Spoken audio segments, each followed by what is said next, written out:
ఓం శ్రీ గురుభ్యో నమః. శ్రీకృష్ణ పరబ్రహ్మణే నమః. హరే కృష్ణ. వెల్కమ్ టు కృష్ణ కిరణాలు web channel. Today I will take you to part 7 of KAQS, KAAQS. Krishna answers Arjuna's questions. Most of the times, what everyone seeks is peace of mind. A man works for full day. At the end of the day, when he gets back home, what is it that he seeks? It's peace. It's peace of mind. And when he starts the day, when he goes to the office, what does he seek? He seeks peace of mind to deliver his work. So what is the defining factor in both the cases, when he goes to office and when he comes back from office? What is the defining factor that is most crucial for his rest as well as for his work? It is undoubtedly peace of mind. Only then man can either take rest or do his work. So how does this peace come? Actually, when somebody passes away, we say immediately RIP, rest in peace.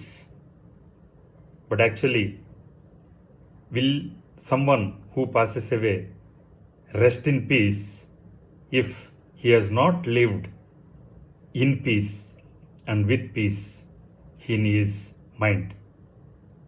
Actually, it is not possible. So unless somebody lives in peace and allows others to live in peace, only then can he rest in peace. So how does this peace come? Who can attain this peace? Is the most important question that Krishna addresses in the second chapter, Sankhya Yoga. According to Krishna, so the first question is for today, who can attain peace? According to Krishna, there are 6 factors which, when followed, or 6 guidelines which, when followed, a man can attain peace. So, one is free from attachment. The mind, when it is free from attachment, when the senses are restrained and there is no longer any longing for any kind of attachment, control of the mind,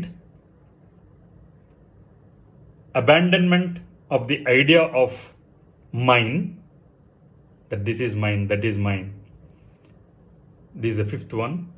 And the 6th one is the one who has transcended the ego state. These are the 5 things which are required. These are the 6 things which are required for attainment of peace. Even if one of them is still alive in our mind, then attainment of peace is not possible according to Krishna. I shall repeat the answer for this. Who can attain peace for this question? One whose mind is free from attachment, whose senses are restrained, whose mind is controlled, who has no longing for attachments, who has no longing for enjoyments, who has abandoned the idea of mine, M-I-N-E, mine. And the last but not least, the 6th one who has transcended the ego. 6 things. These are the 6 things which need to be followed to be able to attain peace of mind, to be able to attain peace. The next question is, what is the harm if the senses and mind wander through worldly objects? What is the harm if the senses are allowed to freely wander and the mind is also freely allowed to freely wander through the world objects. What happens is, the answer for this, Krishna says that they destroy the discrimination, spirituality and godliness of the aspirant. Each one of us has to be an aspirant of the supreme attainment of peace. Only if a person is at peace with himself will he be able to spread peace around him. If he himself is restless, not at peace, how can he spread the peace around himself? So Krishna says that this, if you are allowed to freely wander, if you allow the mind to freely wander and the senses to freely go the way they want, what happens is they destroy the discrimination that is there in us. We don't discriminate what is good and what is bad. They destroy the spirituality that is there in each and every person, and the godliness. Actually, the God is residing in each and every being. He is just clouded by, like how sun is clouded. When the clouds come in between the sun and us, the sun gets clouded. But actually, when these clouds go, the sun automatically appears. In the same way, when our ignorance is removed, the godliness appears in us as well as in each and every being that is there around us. The next question is, whose knowledge is steady? And whose knowledge is steady knowledge? Krishna says that the knowledge of the man who has completely controlled all the senses is steady. If you control all the senses, that person's knowledge is supposed to be steady and firm.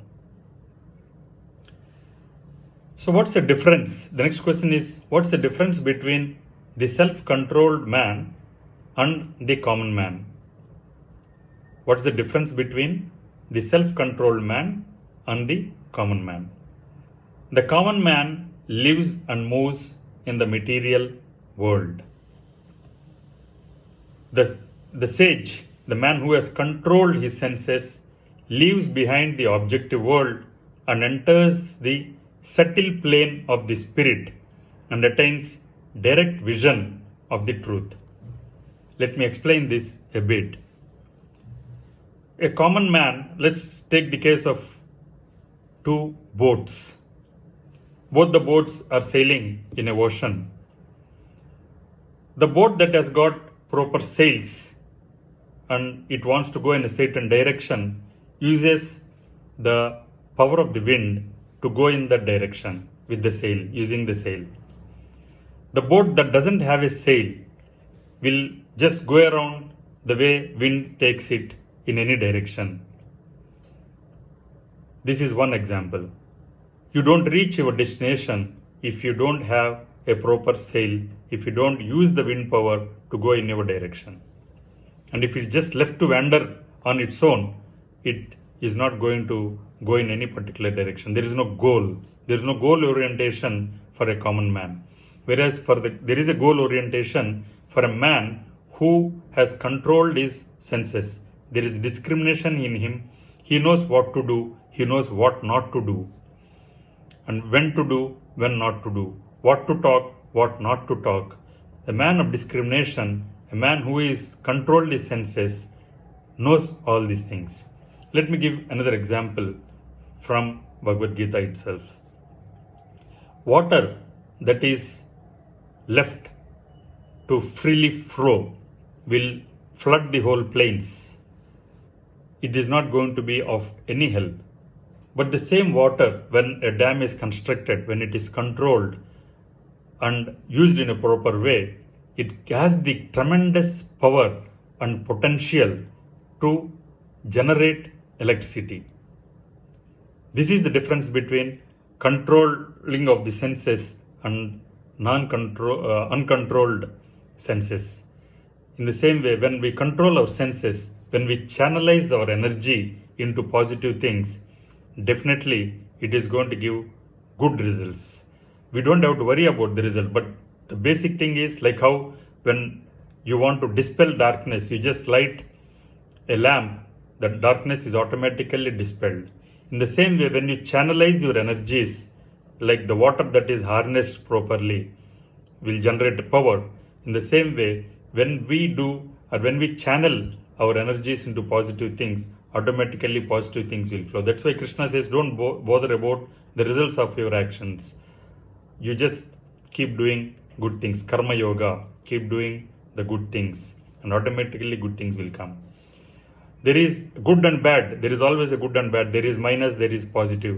If you want to knock off -2, you need to have +4. If you want to knock off -4 and you need to have, and add +4, you need to have -8. You need to have +8. In the same way, there is a positive, there is a negative, there is a plus, there is a minus.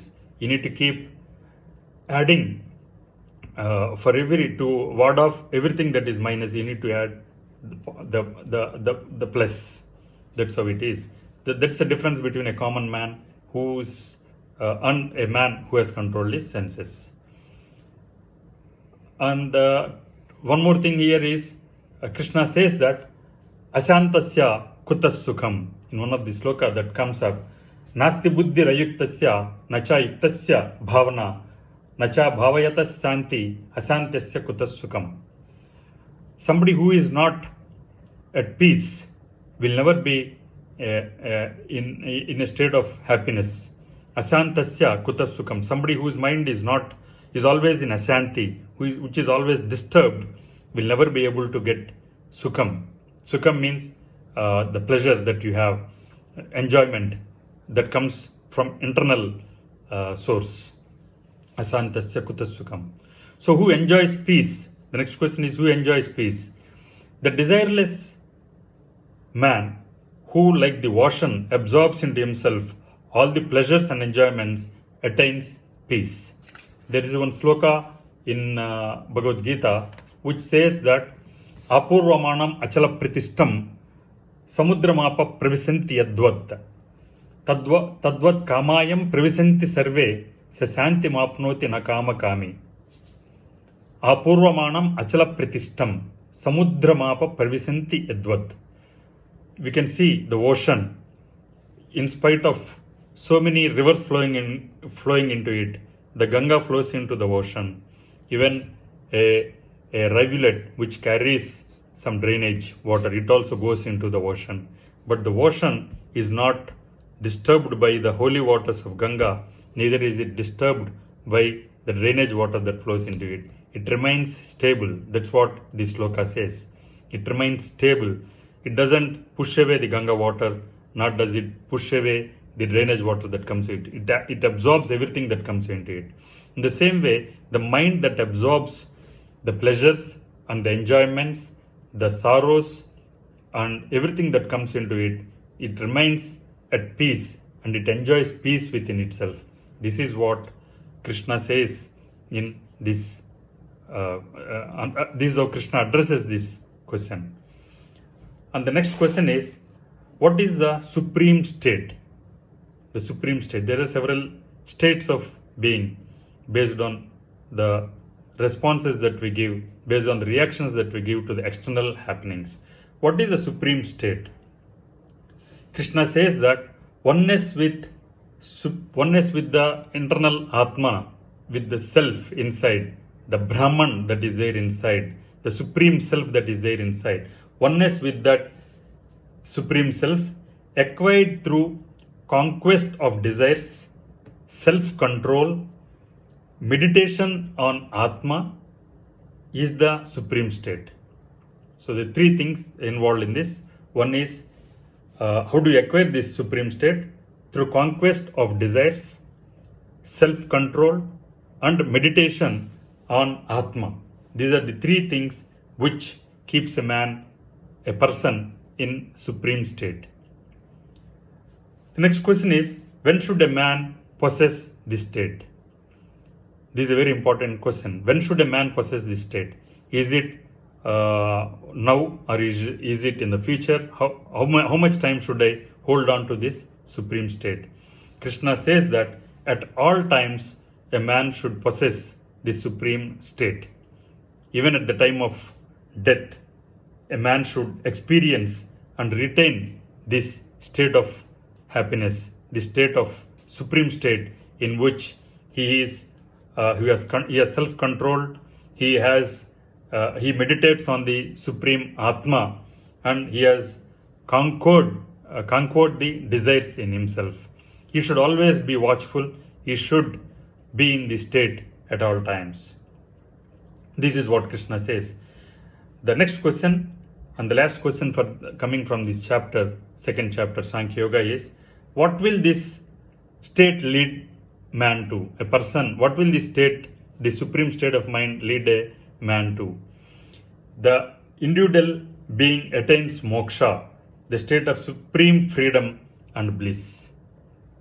When you are in the state of supreme state in which you have conquered your desires, you have attained self-control, and you have also started meditating on the happenings around you every moment. You meditate on what you are doing, what you are thinking. When you are in this state, you attain the supreme happiness, which is not disturbed by anything that is external to yourself. You're always in a state of happiness. Internally, it's coming from internally, from yourself, so it is never disturbed. Nobody can take it away from you. It always remains with you, is what Krishna says. You remain in a state of bliss, which is a supreme state as per what Krishna says. Thank you very much for being here. With this, part 7 ends. We'll have part 8, which will start with third chapter in the next part. Hare Krishna. Thank you.